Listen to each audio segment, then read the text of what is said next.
Et bonjour, du coup, Benoît, toujours en direct de la place de la mairie de Montreuil. Et là, je suis avec une belle association, le comité des fêtes de quartier Solidarité Carnot. Et c'est avec Jacqueline que nous allons pouvoir échanger un peu sur cette association. Alors Jacqueline, est-ce que vous pouvez nous raconter quelles sont les actualités et qu'est-ce que vous faites dans cette belle association ?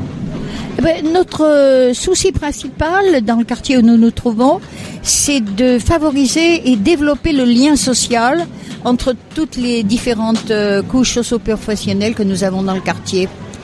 Et à partir de là, nos initiatives essayent de regrouper le plus largement possible ces catégories très différentes les unes des autres. Et nous avons notamment un vide-grenier annuel qui nous permet d'avoir nos finances et de provoquer à partir de là des initiatives, soit des sorties d'enfants, soit la sortie à la mer, soit des ateliers pour créer telle et telle chose, parce que notre idée c'est que les gens fassent eux-mêmes. Aujourd'hui, par exemple, on leur demande de reconstituer un tableau d'Archimboldo. Et donc on souhaite que les gens participent. Que les gens participent, d'accord. Et du coup, les actualités, là, comment est-ce qu'elle vit cette association ? Quelles actualités vous avez en ce moment ? Alors, nous avons le 21 août la sortie familiale à la mer qui va avoir lieu cette année, je l'espère. Nous aurons le 28 août et le 4 septembre un rendez-vous sur la place du quartier pour que les gens apportent des fournitures pour la rentrée scolaire des enfants qui n'ont pas tout ce qu'il leur faut. On appelle ça la rentrée scolidaire. Nous aurons la petite fête du quartier qui s'appelle Retrouvons-nous, qui a lieu le 18 septembre et qui permet l'inscription au vide-grenier du 3 octobre. Voilà nos grandes opérations de la fin de l'année. Ok, merci Jacqueline. Donc plusieurs actualités, on l'a vu. Et du coup, pour nos auditeurs qui voudraient vous contacter, comment est-ce qu'ils peuvent faire ? Où est-ce qu'ils peuvent vous retrouver ? Alors, nous avons une page Facebook. Et donc une adresse qui figure, une adresse mail que nous avons. Et puis, ils peuvent nous rencontrer aussi sur la place Carnot. Souvent, nous avons des initiatives où on peut nous retrouver. Mais essentiellement, par le lien avec l'adresse mail et la page Facebook. Et du coup, pour l'adresse Facebook, vous pouvez vous rendre directement sur la page Comité des fêtes Solidarité Carnot. Alors bonjour, nous sommes toujours sur la place de la mairie de Montreuil pour la fête des associations le 3 juillet 2021 et nous allons à la rencontre de... Clément de TerraVox. Donc TerraVox c'est une entreprise de l'économie sociale et solidaire qui fait de la sensibilisation en fait à l'environnement auprès des publics sous diverses formes. Là ici en fait on montre un atelier de recyclage de plastique à but pédagogique où en fait on a toutes les étapes pour recycler le plastique en allant du tri au broyage. Ensuite on fait fondre le plastique sur place et on assemble les différents objets. On peut faire plein de choses, des raquettes de ping-pong. Là on a fait une boîte à livres par exemple, des toupies, des dés. C'est vraiment libre à la créativité. Et donc en fait nous on intervient ici avec Est Ensemble pour travailler à Montreuil avec la maison de quartier de Pablo Picasso pour leur faire leur boîte à livres. Et est-ce que tu peux nous raconter un peu la création de cette entreprise, comment vous en êtes venu à créer ça, un peu votre histoire ? Alors nous en fait TerraVox c'est une entreprise qui a été créée par l'association YGREN. Donc c'est une association qui fait des animations sur l'environnement et sur la citoyenneté mondiale et qui a donc créé TerraVox pour pouvoir intervenir en porte-à-porte dans le cadre d'un marché public avec le SICTOM, donc pour faire de la sensibilisation à l'environnement, aux consignes de tri et tout. Et donc c'est pour ça qu'on existe. Et donc nous on est une entreprise de l'économie sociale et solidaire qui a gardé donc ces valeurs de sensibilisation à l'environnement auprès du public. Et donc on s'est un petit peu diversifié en proposant des animations comme cette animation Loop Lab de recyclage. Oui, parce qu'il faut dire que sur le stand, je vois plein d'objets saugrenus, un vélo broyeur, un truc que je ne sais, une lampe. Voilà, est-ce que tu peux nous raconter ces objets étranges là que je vois autour de moi ? Alors, comme je disais, en fait, c'est des objets en plastique recyclé, faits à partir des emballages des gens qui viennent, qu'on broie sur place. Le vélo, il sert à la fois à broyer et à nettoyer les emballages. Et après, on a une lampe de chevet qui est faite entièrement en plastique. on a les objets saugrenus comme mousqueton, on a même des boules de pétanque et tout. Et tout ça, en fait, c'est des objets qui ont été fabriqués à partir des emballages des habitants. En l'occurrence, les objets qu'on a ici, c'est à partir de nos emballages, quand nous, on s'entraînait pour utiliser les machines. Mais c'est vraiment le but, c'est de recycler sur place avec les déchets des gens pour montrer que, les déchets qu'on a, ça peut être une ressource, c'est quelque chose qui est important, que ça sert à quelque chose en fait. Quand on parle de tri, de recyclage, ça sert à quelque chose, mais que c'est également un processus compliqué et que donc finalement la meilleure solution c'est aussi de penser à réduire et à en produire un peu moins des déchets, parce que le recyclage c'est long, c'est fatigant, ça consomme de l'énergie, ça peut polluer, c'est pas un processus parfait, c'est mieux que juste enterrer ou brûler les déchets. Mais c'est pas non plus la solution parfaite, quoi. Voilà. Et comment je peux vous rencontrer si j'entends cette émission? Je suis à l'autre bout des ondes et je me dis tiens, j'ai envie de les rencontrer. Est-ce que vous avez des contacts, des prochains événements ou des ateliers auxquels je pourrais participer ou vous faire venir? Alors pour nous contacter, c'est très simple. On a notre site internet teravox.fr, donc TERAVOX.fr. Et après, on a sur le site internet, il y a toutes les informations avec même une adresse mail de contact. Il n'y a pas de souci, n'hésitez pas. Nos prochaines interventions sont pas forcément encore toutes hyper calées, on va dire. C'est un projet qui est assez jeune. On a fait l'animation Loop Lab. La première, c'était le 22 mai, donc ça fait à peine un mois. Et donc pour l'instant, on se développe. Ça se développe assez rapidement. On va intervenir sans doute à Bagnolet ensuite, probablement autour de Paris aussi. En tout cas, on reste en Ile-de-France pour l'instant. Génial, hâte de participer à un de vos ateliers et pédaler pour créer une raquette de ping-pong. Merci pour tout. Mais de rien, n'hésitez pas à venir, c'est vraiment super sympa et en général ça plaît beaucoup aux gens. Et nous on est super fiers de ce projet-là en tout cas. Donc n'hésitez pas à venir. Merci pour votre accueil aussi. Merci beaucoup, salut.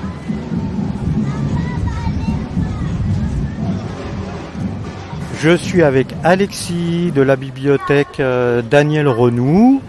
Et donc, il va nous expliquer un petit peu ce qu'ils font dans la bibliothèque. Il y a des livres, mais il n'y a pas que ça. Quelles sont les différentes activités et surtout, qu'est-ce qu'on retrouve aussi comme documents dans la bibliothèque? Dans une bibliothèque, effectivement, on pense tout de suite aux livres, aux documentaires, aux albums, aux magazines. Mais effectivement, la bibliothèque Daniel Renoux, c'est comme une médiathèque. Donc, on retrouve aussi toute une sélection de DVD. On retrouve une sélection de BD, pas forcément en série, mais aussi ce qu'on appelle des one-shots ou la question des mangas. On a aussi les CD. On a la chance aussi d'avoir encore un CD, un rayon de CD. Et voilà. Et après, il y a aussi tout plein de supports qui sont entre la recherche de l'enrichissement personnel des connaissances, mais aussi la recherche d'informations comme sur les formations, la reconversion. Puis il faut pas oublier qu'une bibliothèque, il y a un catalogue, il y a une classification et qu'on est censé tout retrouver à l'intérieur d'une bibliothèque. Alors, les horaires d'ouverture, c'est pas ouvert tout le temps, donc il y a quelques horaires un peu précis, vous pouvez nous les donner? Pour la bibliothèque Daniel Renoux, c'est la première bibliothèque de Montreuil, elle date de 65, et donc c'est une bibliothèque de quartier. Donc on a des horaires qui sont différents de la bibliothèque centrale. Disons que là on va rentrer pendant les vacances d'été, donc on va rester ouvert tout l'été, mais le mercredi et le samedi. Et sinon on est ouvert, donc mercredi, samedi c'est les journées où il y a le plus de personnes, et il y a plus d'influence, mais aussi le vendredi et le mardi et le vendredi en fin de journée de 15h à 18h. Ça c'est généralement. Et sinon après, pareil, on va retrouver peut-être moins de rendez-vous. Mais généralement, il y a toujours un lien avec les programmations qu'on retrouve au niveau de la ville, du réseau de lecture publique d'Est Ensemble. Donc on fait des expositions, des ateliers pour les enfants. Il y a aussi des jeux. C'est assez complet. Ouais. Le but est vraiment d'enrichir, d'avoir ce côté d'éducation populaire et d'enrichir et de s'approprier les connaissances qu'il y a à l'intérieur de la structure. Alors on rappelle, c'est sur la place Le Morillon à Montreuil, et donc elle est située sur cette place depuis combien de temps? Depuis 1965, c'était la toute première, il me semble, avec la construction de ce quartier qui est dans une enclave qui est très atypique, mais dont la bibliothèque qui est vraiment qui est ancrée depuis longtemps au niveau des familles, des habitants et de différentes générations qui constituent les Bourillons. Et surtout, il me semble-t-il, j'estime un rôle majeur dans le sens où effectivement, le fait d'être en bas ce quartier est très atypique. Donc d'être en bas de cette grande côte du parc Montreux, derrière 2 autres villes, puis l'autoroute, c'est vrai que c'est un lieu qui est quand même assez agréable et où en plus, on a aussi la chance, en tant que personnel de la bibliothèque, c'est qu'on a une façade vitrée et donc on communique vraiment visuellement au moins quand on travaille avec le quartier. Et ça, c'est vrai que c'est agréable comme condition de travail. Eh bien, merci Alexis. Merci beaucoup. Bonne journée. Alors, je suis avec Maïmouna, donc la présidente de l'association ECD. Donc, elle va nous expliquer ce que c'est et qu'est-ce que ça veut dire ECD déjà. Bonjour Maïmouna. Bonjour. Je suis Madame Magassa, présidente de l'association ECD, qui signifie Espace Conseil et Découverte. Notre association a été fondée en décembre 2018. Nous sommes une équipe de 9 bénévoles au cœur de cette association. Nous intervenons auprès du public et rencontrant des difficultés sur l'outil numérique. En fait, nous accompagnons les habitants sur la commune de Montreuil qui ont des difficultés dans leur démarche administrative numérique. Donc ça peut être par exemple des démarches liées à Amélie, Pôle emploi, la CAF, le Trésor public. Donc on accompagne ces personnes pour qu'ils puissent accéder à leurs droits. On a créé cette association parce qu'on s'est rendu compte que la fracture numérique est un frein. Et par rapport à nos actions, nous souhaitons accompagner ce public pour pas qu'ils restent isolés de leurs droits sociaux. Alors, il y a des permanences. Donc, quand est-ce que vous faites les permanences et dans quel lieu? Alors, effectivement, nous tenons une permanence tous les vendredis après-midi, sauf vacances scolaires, de 13h30 à 16h30 à la mairie annexe. En parallèle, nous intervenons également chez nos adhérents. On fait une aide administrative auprès des publics seniors et porteurs d'un handicap. On se déplace à leur domicile avec nos ordinateurs et on effectue les démarches en ligne avec eux. Donc c'est cette particularité. Nous nous déplaçons aussi auprès des habitants pour faire de la sensibilisation sur les droits sociaux et nous participons à différentes actions avec d'autres associations, distribution de colis alimentaires, distribution de fournitures. Donc en fait on essaye d'intervenir auprès du public en difficulté. Et pour l'instant, à combien de personnes ça bénéficie toute cette aide? Alors, en moyenne, les permanences que nous tenons, nous recevons entre 18 et 25 personnes par après-midi. Par contre, des personnes peuvent nous solliciter par mail, nos réseaux sociaux, par téléphone, parce que nous tenons également une permanence. Donc en fait, ça peut varier en fonction des demandes et en fonction des secteurs qui nous sollicitent. Et alors donc si on veut vous appeler, c'est quoi le numéro? Alors, si vous voulez nous contacter, ce sera le 07 49 35 00 54 ou par mail contactassociationecd@gmail.com. Bien, merci. Je vous en prie.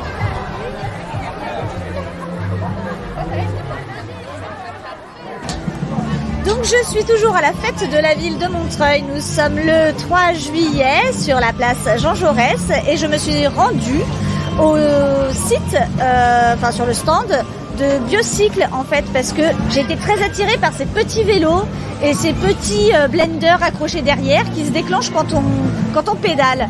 Et donc je suis en compagnie de Léo. Donc déjà bonjour Léo. Bonjour Léo. Merci.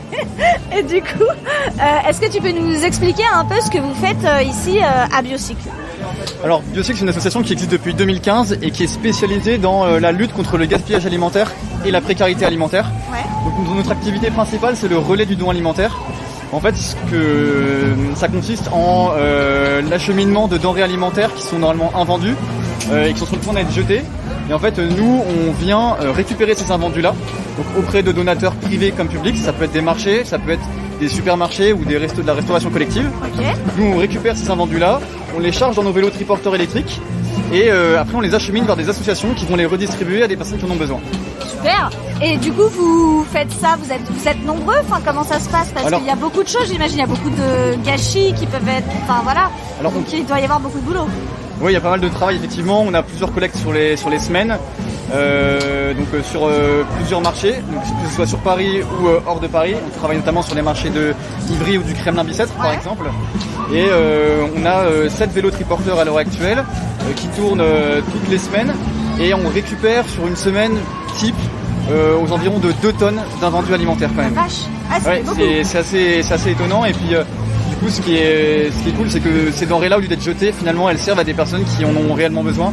Tout à fait. Donc c'est du win-win en fait, comme situation. On est d'accord. Et du coup, qui a eu l'idée de faire ça dans cette association? Est-ce que toi, tu es arrivé là par hasard? Comment ça s'est passé? Ou tu l'as... voilà, explique-moi un peu le... Moi, je suis arrivé récemment. Je suis arrivé en mars 2021. Ouais. Tu es un tout nouveau. Exactement. Je suis encore un novice, même si je commence un peu à maîtriser le vélo mixeur et le vélo triporteur. Ouais. Mais non, c'est mon directeur, donc Jean-François Réco, qui a été à l'initiative de la création de Biocycle et qui l'a fondé en 2015. Et du coup, c'est toujours lui qui est à la tête de l'association maintenant. Ok. Et du coup, vous êtes combien de personnes dedans à peu près? On est, en tout et pour tout, on est une dizaine. Alors il y a donc Jean-François Réco qui est le directeur. Il y a aussi des salariés en insertion, plutôt cyclo-livreurs, et des services civiques. Et du coup, comment vous réussissez en fait à rentrer en contact avec les commerçants, les marchés, les choses comme ça, et puis après réacheminer derrière, parce qu'on connaît tous des banques de dons alimentaires et des choses comme ça, mais comment vous fonctionnez exactement? Vous les donnez à qui une fois que vous avez récupéré les denrées en fait? Comment vous passez les contrats en premier, comment vous faites connaître, et comment après vous en fait, Biocycle, comme l'association existe depuis plusieurs années, elle est maintenant connue, surtout dans le 13e. Et donc on a tissé plusieurs relations avec pas mal de personnes, et c'est notamment dans ce genre d'événements-là, sur des animations type, qu'on peut commencer à se rencontrer et commencer à discuter. Et donc du coup, c'est pour ça qu'on arrive à être présent finalement sur les marchés d'abord de Paris. Puis après, on noue des partenariats avec des donateurs privés. Donc on travaille notamment avec les Tank Frères ou les Biocop. Et puis en fait, ces partenariats-là existent depuis longtemps, et puis finalement ça continue de grandir, et c'est comme ça en fait qu'on réussit à pérenniser un peu notre activité et toujours collecter plus de denrées alimentaires. Et du coup, une fois que c'est collecté, voilà, c'était ma deuxième question, où est-ce qu'elles vont ces petites denrées? Comment vous passez pour les redistribuer? Comment vous fonctionnez? Alors nous, on contacte nous-mêmes les associations qui pourraient être intéressées, et puis après, en fonction de leur géographie, parce que bon, comme on est en vélo, on fait pas non plus 40 km par collecte.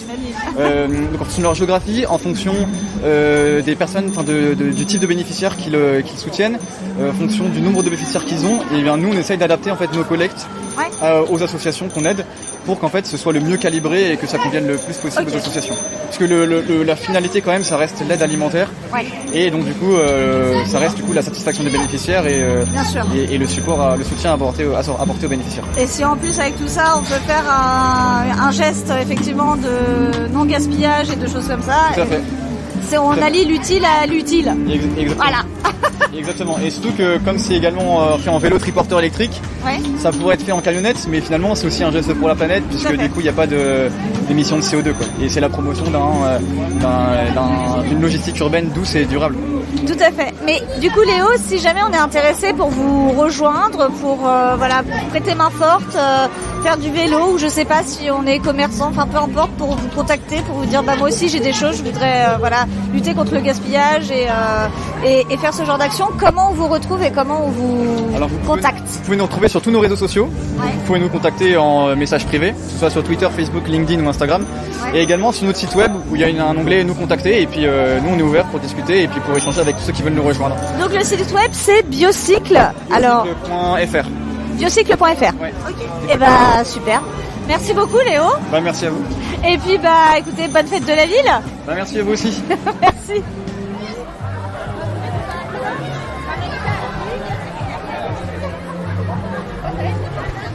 Alors je suis avec Maude du Jardin des Couleurs sur la fête au Ruffin, à côté du parc Montreux. Bonjour Maude, c'est quoi exactement le Jardin des Couleurs? Bonjour, alors le Jardin des Couleurs, c'est un lieu qui accueille une association qui s'appelle les Ateliers de la Nature, plus exactement. Et c'est une des parcelles des murs à pêche,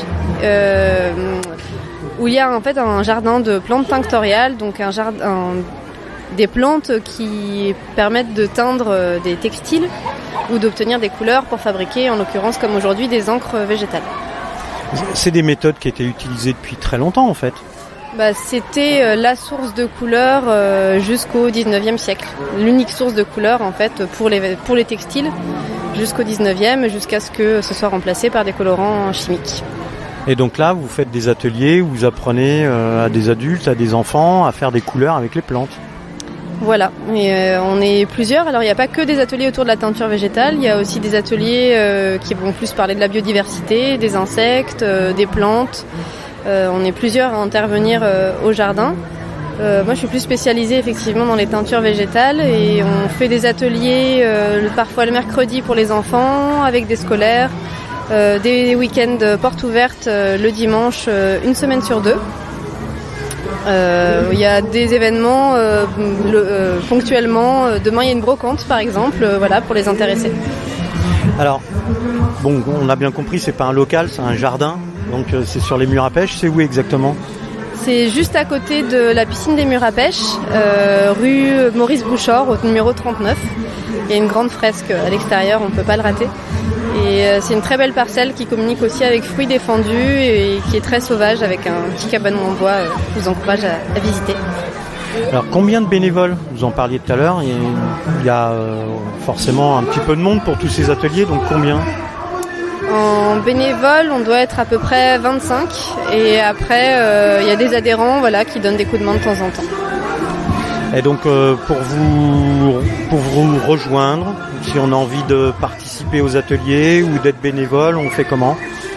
Alors par mail, l'adresse mail pour avoir des informations, c'est jardindescouleurs39@gmail.com. On a une page Facebook qui est en cours d'amélioration, mais qui s'appelle Atelier de la Nature, Jardin des Couleurs. On peut la trouver facilement en précisant Montreuil. Et en numéro de téléphone, 06 50 95 92 96. Voilà. Eh bien, merci Maude. Je vous en prie.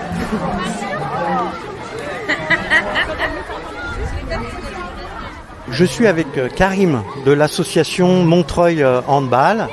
Donc Karim, combien de licenciés dans votre association de handball ? Bonjour, donc c'est Karim, président de l'association Montreuil Handball. Actuellement, on a un peu plus de 300 licenciés. Voilà. Alors combien de bénévoles ?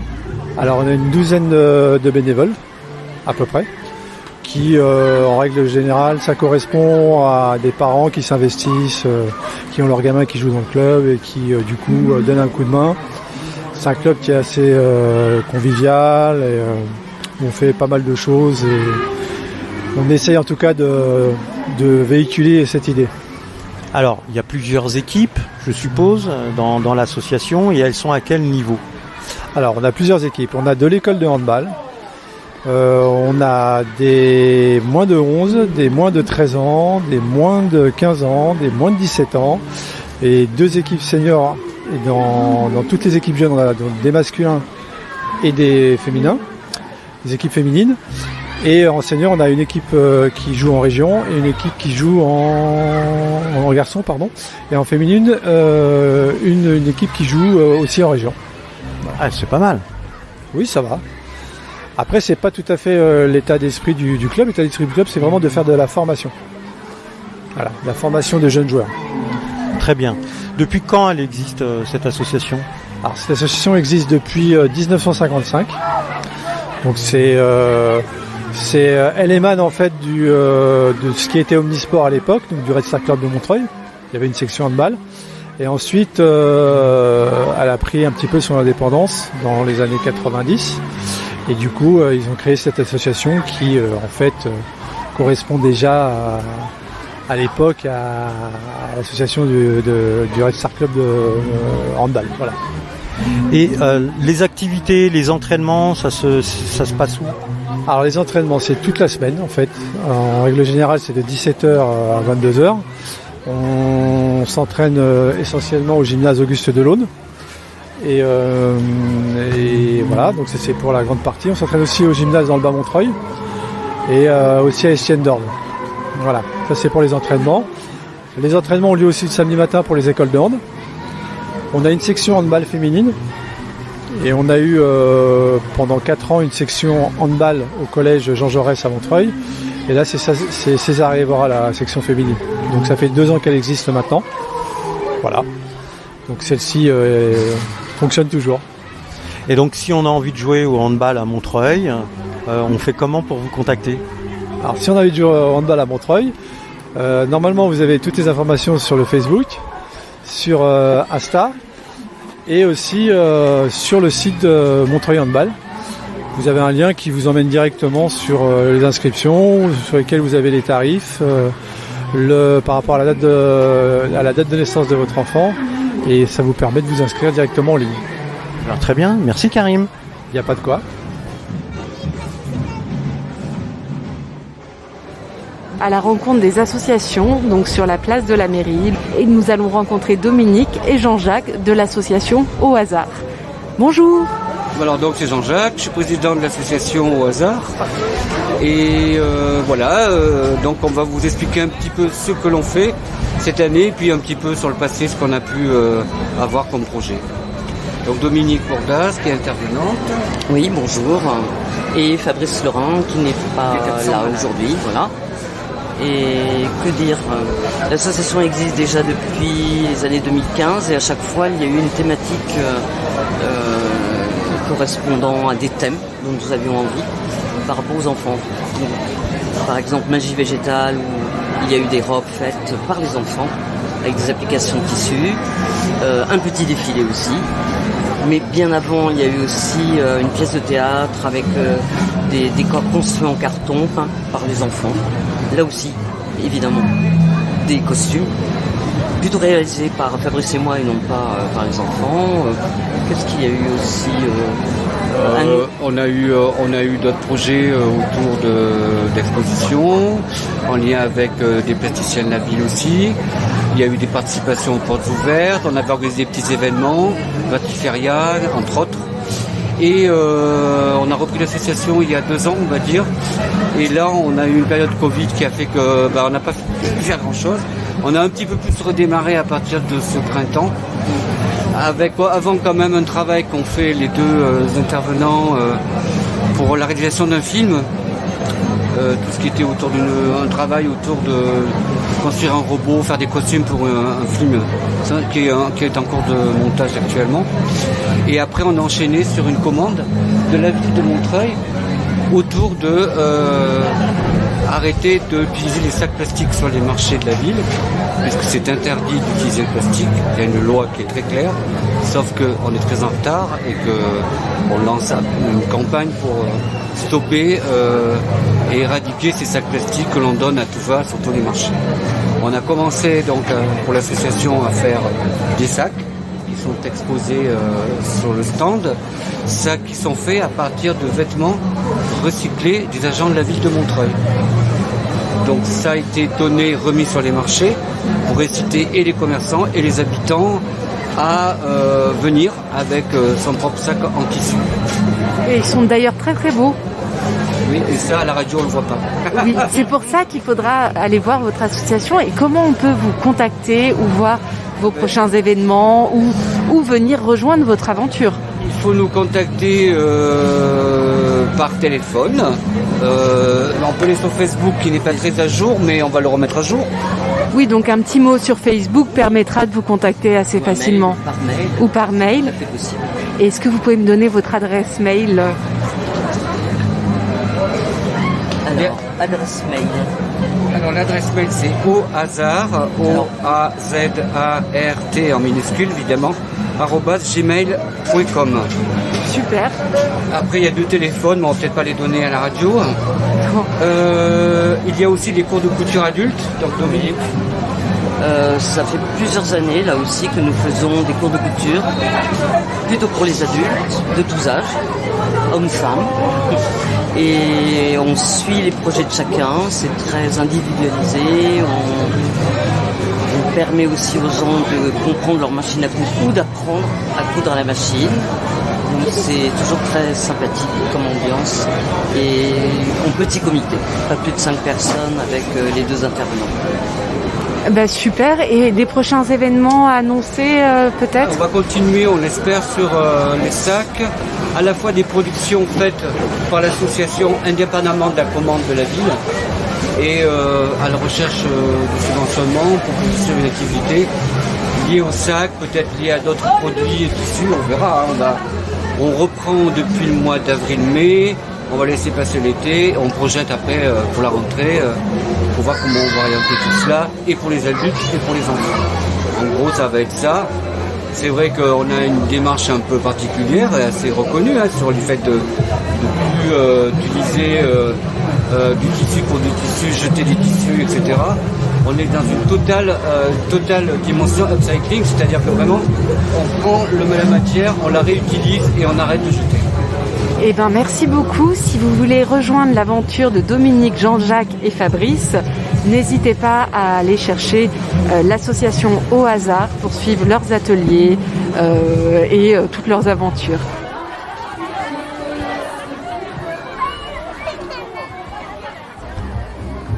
Alors, je suis avec Macha du studio Boissière. Donc, elle va nous dire, c'est quoi exactement le studio Boissière ?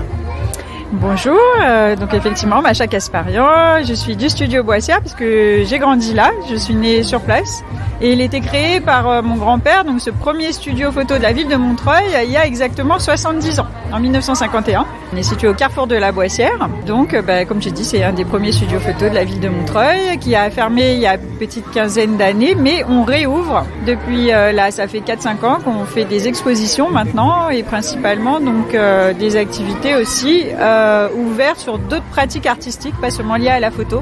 C'est pour ça qu'on a renommé le studio Laboratoire d'art. Quoi comme activité exactement ? Alors nos activités, numéro 1, la photo, puisque au départ on est photographe. Et en plus, on fait partie de la mémoire collective du quartier parce que 70 ans d'existence au même endroit, en fin de compte, ça se transmet de personne en personne. Quoi qu'on fasse, il y a toujours des gens qui rentrent dans cette boutique pour réclamer de la photo. Alors, on peut pas dire non. Donc, on continue à faire tous les travaux photos pour les gens du quartier, des identités. Mais en fin de compte, moi, j'ai voulu rouvrir, surtout principalement suite à la demande de la ville de Montreuil, qui a sollicité mon père, Roger Kasparian. Donc, il faut que je vous raconte un petit peu cette histoire. Mon père Roger, dans les années 60, il a commencé à faire des photos de musiciens qui passaient en concert et en fin de compte ces musiciens ils sont devenus extrêmement connus. Donc mon père a photographié tous les musiciens entre 60 et 70 en passant des Beatles, Johnny Hallyday, Sylvie Vartan, toutes les stars, les jazzmen, tous les musiciens qui sont devenus par la suite extrêmement connus, qui étaient déjà connus à l'époque. Ces photos en fin de compte qui étaient archivées au studio Boissière, à la Boissière à Montreuil. Mais comme mon père il a arrêté de faire la photo, tout ça c'était dans notre grenier. C'est ressorti un petit peu par hasard suite à une visite au puce. Donc il y a un livre qui a été publié avec les photos de mon père. Et la mairie, donc on sait très bien quand même, Montreuil, c'est vrai que comme ville c'est super cool pour les artistes. Ils nous sollicitaient tout le temps, ils ont fait une expo pour les photos de mon père. Et puis un jour, mon père il m'appelle, il me dit ouais, je sais pas, les gens de la mairie, je comprends pas, ils m'ont appelé, ils veulent que je participe à un truc, je sais pas ce que c'est là, les portes ouvertes. Je me suis inscrit. Et donc moi je lui ai dit mais attends, mais tu plaisantes, tu t'es inscrit aux portes ouvertes alors que la porte du studio est fermée. Donc on a réouvert cette porte, on a fait des expos avec les photos de mon père. Et comme les photos de mon père sont des photos de musiciens, j'ai décidé donc d'axer sur les expos, ouvrir aussi sur la musique, mais conserver la pratique photo. Voilà, donc c'est ce qu'on fait. Travaux photos, expos, ateliers avec des artistes et voire ouverture sur la musique. Alors comment on fait pour vous contacter ? Pour me contacter, on vient au studio. J'essaye d'être là tous les après-midi. Le lundi, normalement, c'est repos. Et puis sinon, il y a un numéro de téléphone. Je donne ça, 06 98 66 52 67. Principalement, on communique avec notre page Facebook, Studio Boissière. Et on a on a créé dernièrement, puisque je travaille beaucoup avec ma fille aînée, Nelta, qui a grandi au studio, qui est allée à l'école à la Boissière, un site internet, Studio Boissière. Eh bien, merci. De rien.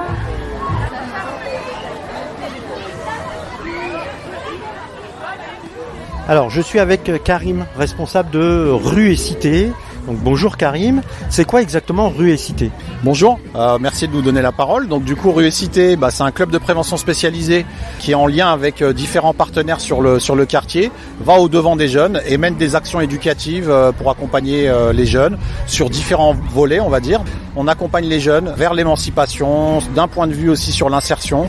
dans leur scolarité, lorsqu'il y a des conduites à risque repérées sur les quartiers, lorsqu'il y a des situations aussi de mise en danger de ces jeunes, et ben on va au contact de ces gamins dans la rue. Donc c'est un peu la spécificité aussi de la prévention spécialisée. Sur Montreuil, on est sur différents secteurs.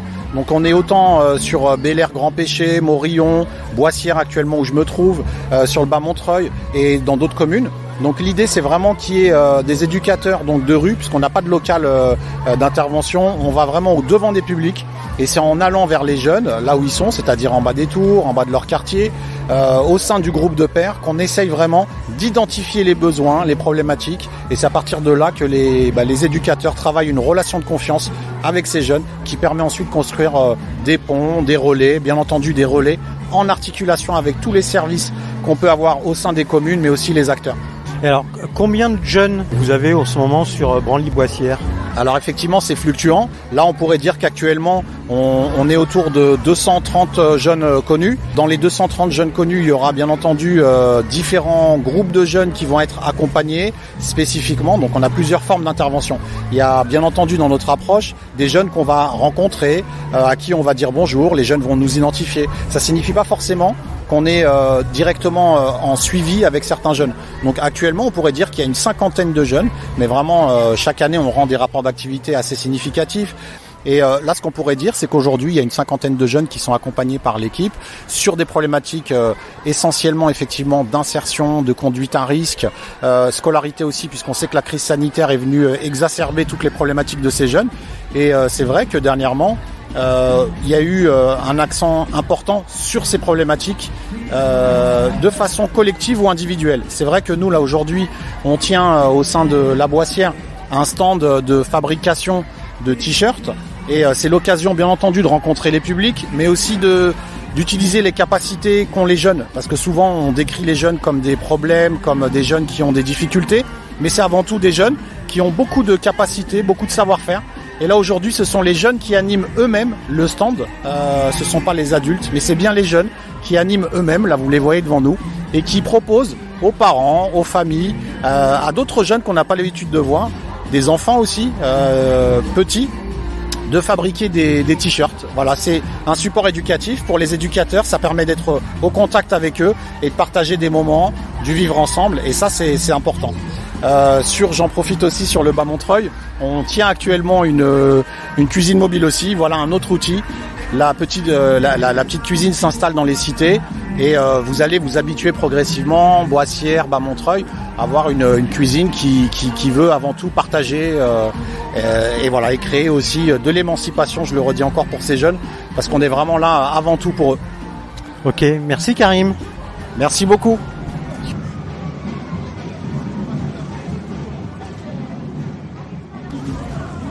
C'est bon, ça marche, c'est sûr, hein? Ça marche, c'est sûr. Je suis sur le stand de Pulsar avec Maxime qui nous accueille et qui va nous expliquer effectivement qu'est-ce que Pulsar, à quoi sert cette association à laquelle il fait partie. Alors Pulsar, c'est une association nationale d'action artistique et culturelle qui travaille sur le champ de la lutte contre les exclusions et les discriminations et que j'ai fondée en 1994 à Montreuil. Et on travaille sur 3 grandes thématiques, tout ce qui concerne citoyenneté, engagement, égalité, mixité et santé-environnement. On mène des projets artistiques avec plutôt des publics jeunes, mais pas que, et en plus ou moins grande difficulté. Et projets artistiques qui aboutissent soit à des expositions, des spectacles, des films, voilà. Et comment ça se passe exactement? C'est des institutions qui vous contactent pour que vous veniez ou c'est vous qui allez à eux? Comment ça se passe un peu dans le fonctionnement?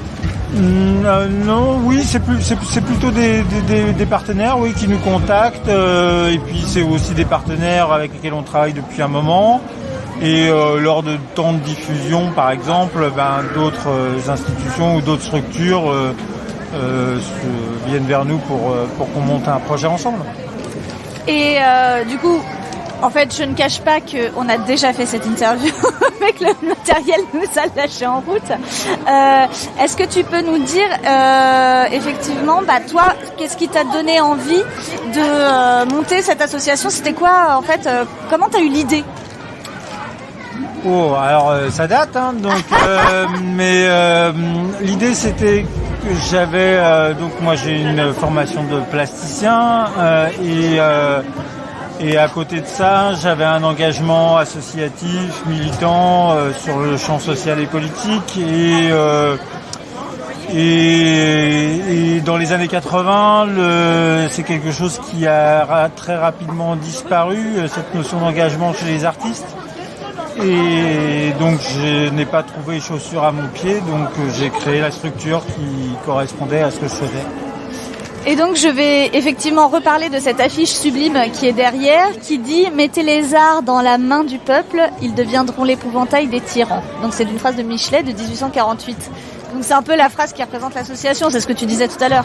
Oui, c'est ça, c'est-à-dire que c'est comment faire en sorte que les gens puissent avoir accès à des moyens d'expression qui ne soient pas considérés comme des spectateurs à convertir à une forme d'art qui soit une forme d'art convenue ou officielle, mais qui soit aussi, c'est aussi permettre à ces personnes de pouvoir avoir un vocabulaire artistique, de pouvoir avoir des temps de création aussi bien sur un champ individuel que sur un plan collectif et aboutir ainsi à faire en sorte qu'ils participent à un patrimoine culturel commun dont ils ne se sentent pas exclus, ne pas considérer qu'ils sont forcément que des apprenants mais qu'ils ont aussi une identité, qu'ils ont aussi une subjectivité, une sensibilité et qu'ils ont des moyens d'expression sur le champ de la création comme d'autres, sans pour autant se revendiquer comme artistes, mais ils ont aussi le droit de pouvoir contribuer à ce patrimoine culturel national d'où qu'ils viennent. Et si jamais, tout à l'heure tu me disais que vous officiez dans plusieurs régions de France, en plus que vous êtes implanté dans plusieurs régions. Comment on fait si on a envie de monter un projet avec vous, de faire appel à vous? Comment on vous contacte? On nous envoie un mail à administration@pulsart.org et puis sinon on a un site donc pulsart.org et puis là on se rencontre et puis on voit quels sont les objectifs, si on partage les mêmes dynamiques et puis on travaille d'abord sur le contenu, on se pose la question d'abord de ce que l'on veut faire et on se pose la question de l'argent après. Ok. Et du coup, tu me disais qu'il y avait un événement le 8 ? Oui, le 8, on va participer à un événement avec ATD Carmonde là, sur Montreuil à la Cité Jean Moulin. Donc on fait cette action qu'on mène aujourd'hui qui est l'action Tout doit disparaître. Une action qui porte sur les questions de consommation et d'environnement. On crée l'épicerie de la fin du monde pour faire en sorte que les gens réfléchissent, déjà soient informés des répercussions de l'activité humaine sur notre propre environnement, sur le plan de la vie quotidienne, le kilo de tomates, la paire de jeans, etc.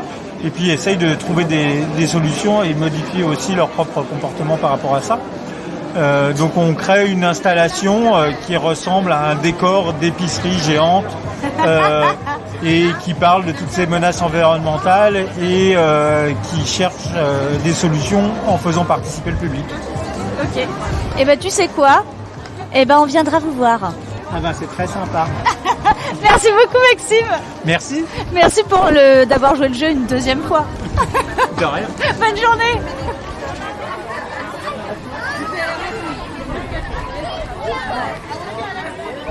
Donc je suis avec Annie du comité des fêtes des Ramna. Bonjour Annie, c'est quoi exactement le comité des fêtes des Ramna? Qu'est-ce que vous y faites? Alors le comité des fêtes des Ramna, c'est une association loi 1901 qui a été créée en 2003 à la suite de la demande des habitants et du maire de l'époque qui était Monsieur Bras, qui nous a demandé, on était très peu à l'époque, on devait être une dizaine à peine, et on a donc fait pour la première fois une fête de quartier qui a eu un franc succès parce que les gens, ils en avaient. C'était un quartier où il n'y avait rien. Donc à partir de ce moment-là, les gens se sont sentis beaucoup plus détendus, heureux, etc. Voilà. Et donc, comme activité, vous faites quoi? Alors, on fait 2 fois par semaine pendant hors vacances scolaires. On fait du soutien scolaire le lundi et le jeudi au centre de quartier des Ramnas, dans les salles qui nous sont prêtées par la mairie. On fait primaire de 17h à 18h et les collégiens de 18h à 19h. Pour les primaires, on est actuellement 8 bénévoles, ce qui est déjà pas mal. Par contre, on recherche toujours des bénévoles pour le soutien scolaire parce qu'on n'est pas très nombreux. Il faut quand même un certain niveau, je pense, pour le faire. Et on n'a qu'un bénévole qui fait les maths, qui les fait hyper bien, mais on aurait peut-être besoin de plus de bénévoles, on en recherche, quoi. On fait aussi une fête de quartier 1 fois par an, un vide-grenier. Donc la fête de quartier, on fait une partie vide-grenier pour éviter que la rue soit vide. On a donc pour la fête de quartier, il y a une scène, il y a des animations par le comité, il y a aussi toutes les associations du quartier qui viennent et qui se présentent. Ça leur permet de se faire connaître. Une scène avec les acteurs du centre de quartier qui font de la danse, de la musique, etc. Sinon, on fait donc un vide-grenier qui se trouve en général au mois d'avril. On participe à la Semaine Bleue, à la demande du CCAS. Ça va faire 3 ou 4 ans qu'on fait un bal au Ramna ou au foyer à côté. Donc mais comme c'est un bal intergénérationnel, on mélange tous les gens, c'est-à-dire les jeunes, les moins jeunes, ils se retrouvent. D'ailleurs, on a des personnes âgées qui apprennent aux plus jeunes les danses de salon, ça leur fait beaucoup plaisir. Et à la rentrée, on va faire, il y aura 3 activités supplémentaires. Donc on a une jeune qui va faire un atelier art plastique de 15 ans à plus. On a les assistantes maternelles qui vont se regrouper au centre de quartier et on a aussi un atelier qui est pour les personnes qui s'ennuient chez elles quand elles sont un peu âgées, autour de la couture, broderie, dentelle, etc. Donc c'est 1 fois par semaine au centre de quartier et une autre fois au centre Marcel Cachin. Voilà. Comme vous cherchez des bénévoles, comment on fait pour vous contacter? On a une boîte aux lettres au centre de quartier, comité des Ramnas, et on peut nous écrire. Et l'adresse, c'est l'adresse de la trésorière et de la présidente, qui est au 134 rue Saint-Denis. Très bien, merci Annie. De rien, bonne journée. Merci.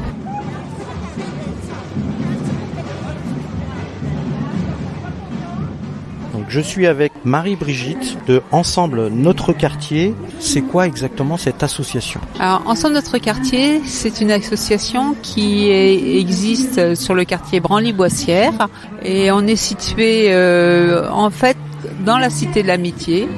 Notre association existe depuis 1994, on va dire au plus bref. Et puis, c'est une association qui a pour objectif de créer du lien social entre les habitants, de la citoyenneté et mettre en force toutes les forces vives du quartier dans toutes les initiatives qu'elles peuvent suggérer. Et alors, vous faites quoi dans cette association? Moi, je suis trésorière, mais je suis trésorière, puis je suis aussi responsable de l'écoute des parents. Voilà. Qu'est-ce que vous faites alors comme activité? Vous avez dit, mais est-ce que vous avez des horaires d'activité, des jours précis? Alors, on a 2 activités réellement distinctes. On a l'activité dans notre quartier en soi où il y a un soutien scolaire 2 fois par semaine, le lundi et le jeudi, à partir de 16h30. Et puis les seniors le mardi après-midi où ils peuvent se retrouver autour de tables de jeux, Rumilette, Rumicube, enfin les jeux dont ils ont envie de participer. Et ensuite on a une autre activité qui s'appelle À l'écoute des parents, qui est tournée essentiellement en fonction sur la parentalité. Le mardi matin on a un atelier couture où les dames se réunissent, discutent.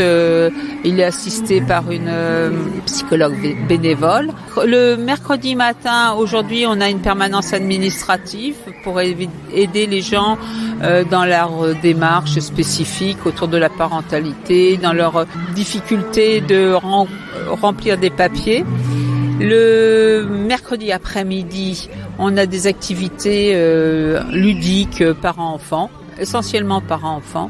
Une fois par mois, on a un psychologue. Tous les 15 jours, on a un atelier yoga parents-enfants. Voilà, c'est déjà pas mal. Hein. Oui, c'est déjà pas mal. Et donc, vous avez un local ? Oui, on est situé 118 avenue Salvador Allende, dans la Cité de l'Amitié. Et comment on fait pour vous contacter ? Une adresse mail, un site internet, numéro de téléphone ? Oui, on a une adresse mail, on a un téléphone et on a un site internet. Alors, pour le site internet, vous tapez ensemble notrequartier.fr en un seul mot. Sinon, pour le mail, à l'écoute des parents @gmail.com ou enq.montreuil@gmail.com. On a les deux, hein. Et puis on a même un téléphone. Et c'est le 06 17 56 86 62. Merci. C'est moi qui vous remercie.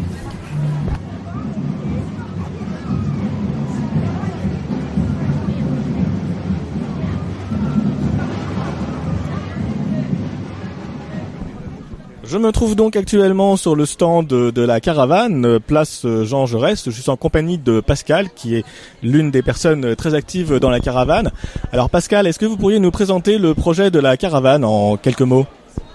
Oui, le projet de la caravane, c'est mettre en place et permettre la construction d'un supermarché coopératif sur Montreuil. Et l'ambition est de permettre l'accès à des produits de bonne qualité, à des prix raisonnables, dans des concepts qui est l'économie sociale et solidaire, des circuits courts, et puis l'accessibilité à tout le monde de ce type de produits.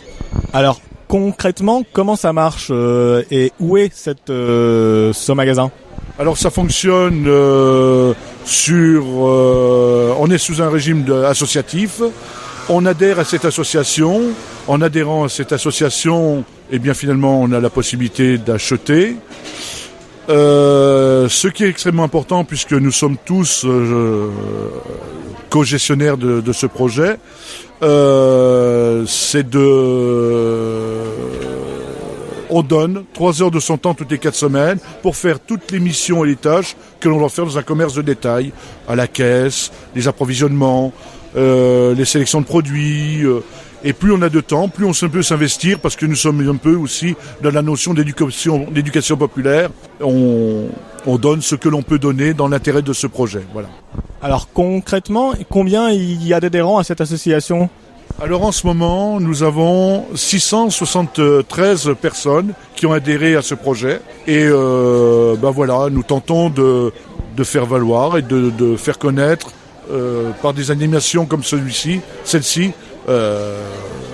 ce projet. Notre ambition, c'est d'arriver à 1000 adhérents pour qu'on puisse changer de structure et devenir coopératif. Et en étant coopératif, ça va permettre aussi de travailler sur la gamme des produits qu'on pourra mettre à disposition de nos coopérateurs, puisque c'est comme ça que nous appelons les personnes qui adhèrent à ce projet. Mais également aussi, ça va nous permettre d'avoir accès à des tarifs encore un peu moindres pour qu'un maximum de personnes puissent adhérer à ce projet. Parce qu'aujourd'hui, quel est l'intérêt en tant qu'adhérent de la caravane ? Est-ce que les marges sont différentes que dans les autres supermarchés ? Oui, nous avons mis en place une marge unique sur tous les produits de 20%. Là-dessus, ça permet de finalement d'avoir des... On n'a pas une stratégie. On n'a pas une stratégie commerciale comme dans les supermarchés où on écrase finalement un peu les fournisseurs et les producteurs en disant il faut que tu descendes ton prix, nous on peut pas t'en prendre comme ça, tout ça, on veut que tu descendes. Nous là-dessus, on considère qu'en mettant une marge commune sur tous les produits, on renvoie vers les producteurs qui font du bon travail, eh bien le juste retour du travail qu'ils ont fait. Donc on veut qu'ils soient récompensés à la hauteur de leur travail. Donc on ne met pas en rivalité les fournisseurs, les producteurs, ainsi de suite. Donc c'est un point qui change avec le commerce de détail habituel, quoi. Voilà. Nous sommes dans le respect des individus et de ce qu'ils produisent. Nous avons besoin d'eux Et donc, voilà, c'est l'idée aussi au travers de ce projet. Est-ce que vous avez du coup une politique de choix des fournisseurs en fonction de leur localisation et de leur, on va dire, de leur politique globale au niveau de leur gamme et de leur et du choix de leurs fournisseurs à eux? Oui, effectivement, on travaille avec des personnes toujours dans un principe de circuit court. Nous sommes écologiquement aussi responsables. On ne voudrait pas aller chercher des choses à des milliers de kilomètres alors qu'à proximité on a des produits de qualité qui peuvent être proposés. Donc on est là-dedans. Nous essayons de connaître tous les fournisseurs qui nous apportent les produits dont on assure la vente. Donc ça c'est plutôt une relation de confiance. On a mis en place une notion de client-fournisseur plutôt sympathique avec ces fournisseurs. Nous sommes dans une limite des circuits courts, donc par principe. Voilà. Alors moi, globalement, si demain je veux faire partie de la caravane, quelles sont les premières étapes? Enfin, quelles vont être les étapes? Alors dans un premier temps, c'est la rencontre comme on fait aujourd'hui. On a sur un petit flyer pour rendre facile les choses, une adresse électronique sur laquelle on explique ce qu'on est en train d'échanger ensemble là, avec plus de détails et beaucoup plus de précision. Après ça, on demande aux personnes de venir à une réunion d'information où là, ils peuvent poser toutes les questions pour répondre à toutes les inquiétudes qu'ils peuvent avoir concernant le projet.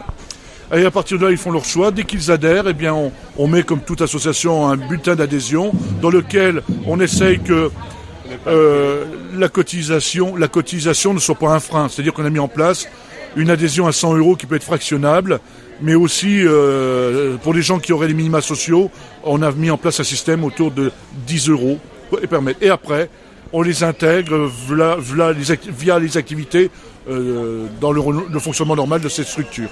Super, et merci beaucoup de nous avoir présenté la caravane et puis bonne chance et mes meilleurs vœux pour la continuité de votre projet.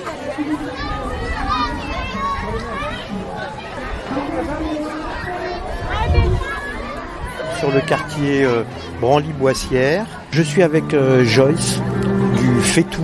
Donc le Fétou, c'est quoi Joyce?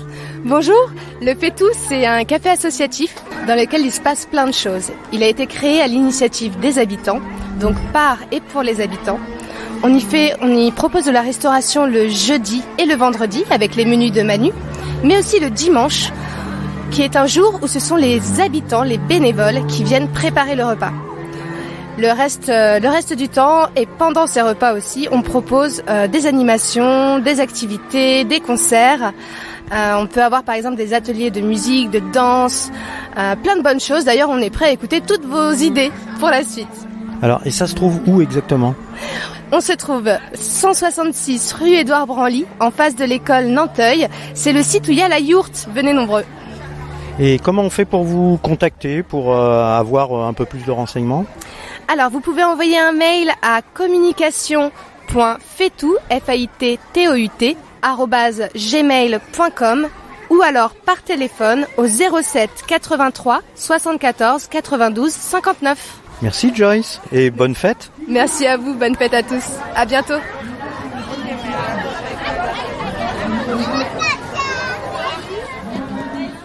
Donc je suis avec Nathalie de SFM Montreuil, une association donc sur la fête de Montreuil sur le quartier Branly-Boissière. Donc bonjour Nathalie, bonjour. Qu'est-ce que vous faites à SFM? Alors moi je suis formatrice et je suis aussi référente famille. En fait je m'occupe de tout le pôle famille. Donc ça concerne des activités parentalité, des activités pour créer du lien social, des activités de convivialité, voilà, tout ce genre de choses en direction des familles. Et ça existe depuis combien de temps SFM? SFM est implanté dans le quartier depuis une 30aine d'années. Voilà, dans la cité des Néfliers. Ah, c'est pas mal. Oui, c'est pas mal. Ouais. Est-ce que vous avez un local? Oui, nous sommes au 1 avenue du président Salvador Allende. En fait, on est au rez-de-chaussée d'un immeuble.